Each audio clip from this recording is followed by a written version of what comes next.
क्यों नमस्कार। बात करेंगे Uttar Pradesh police radio operator के बारे में, हेड ऑपरेटर और वर्कशॉप के, कि आपको कौन कौन से डॉक्यूमेंट तैयार कर लेने हैं। जिनके डॉक्यूमेंट तैयार नहीं है वो लोग अपना डॉक्यूमेंट तैयार कर लें। बात करें डॉक्यूमेंट की तो वर्कशॉप की बात कर लेते हैं पहले, वर्कशॉप की। ठीक है, तो वर्कशॉप में क्या है आपको पता ही है, 10th था और ITI थी, इसी तरीके से आपसे मांगा गया था। तो आपको कुछ करना नहीं। देखो, इसमें बहुत सारे डॉक्यूमेंट नहीं लगते। अगर आपको ऐसा लगता है कि बहुत ज़्यादा डॉक्यूमेंट लगने वाले हैं तो ऐसा बिल्कुल भी नहीं है। आपको क्या करना है, जो आपने यहाँ पर लगाया था उसकी ओरिजिनल कॉपी, बाकी आप चाहें तो कम से कम 3 या 4 अपनी उसकी फ़ोटो कॉपी करा सकते हैं वहाँ पर, क्योंकि लगेंगी।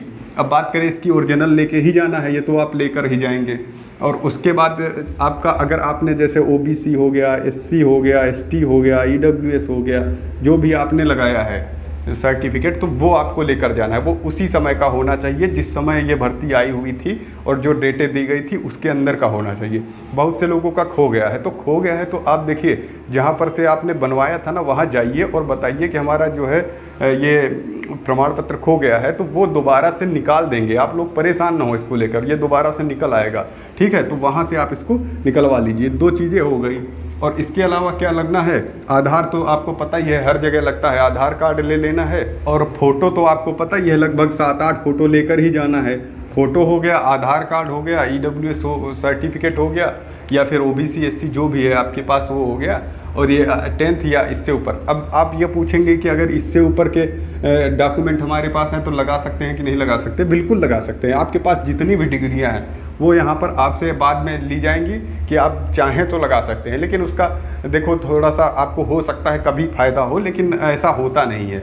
ठीक है, तो आप बिल्कुल लगा सकते हैं। आप B.Ed किए हैं तब भी लगा सकते हैं। जो आप कर रखे हैं सब आप वहाँ पर लगा सकते हैं, दे सकते हैं कि हम जो है 12th भी किए हैं, इसके अलावा और भी BA भी किए हैं, BSc भी किए हैं, MA भी किए हैं। जो भी आपने कर रखा हो वो आप बिल्कुल लगा सकते हैं। तो ये सबके साथ होना है, यही देखो उसमें होना है। असिस्टेंट वाले जैसे पता ही है कि PCM से होना चाहिए था आपका 12th, तो आप जो है अपना देख लीजिएगा। यही इतने डॉक्यूमेंट ले जाने होते हैं। आधार कार्ड हो गया और 10th हो गया, OBC सर्टिफिकेट हो गया। बाकी इन सब के लिए, जैसे आप पूछ रहे थे निवास के लिए, ठीक है, तो निवास के लिए जो आपने लगाया होगा वो आप लेकर जा सकते हैं। बाकी निवास अगर नया भी होता है ना तो चल जाता है, लेकिन सर्टिफिकेट में ऐसा करते हैं, जैसे कास्ट सर्टिफिकेट में जो करते हैं उसमें आपका पुराना ही लेते हैं। लेकिन ज़रूरी नहीं है, कभी कभी वो कह देते हैं कि ठीक है आपके पास नया भी है तब भी चल जाएगा, लेकिन ये भर्ती बोर्ड के ऊपर डिपेंड करता है। ठीक है, तो आप ये समझ लें कि आप निवास तो अपना नया लगा सकते हैं,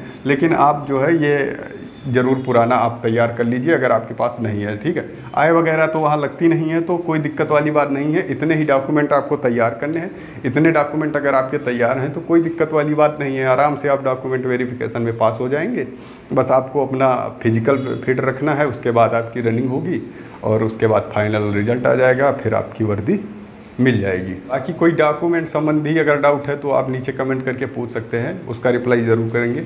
ओके, थैंक यू।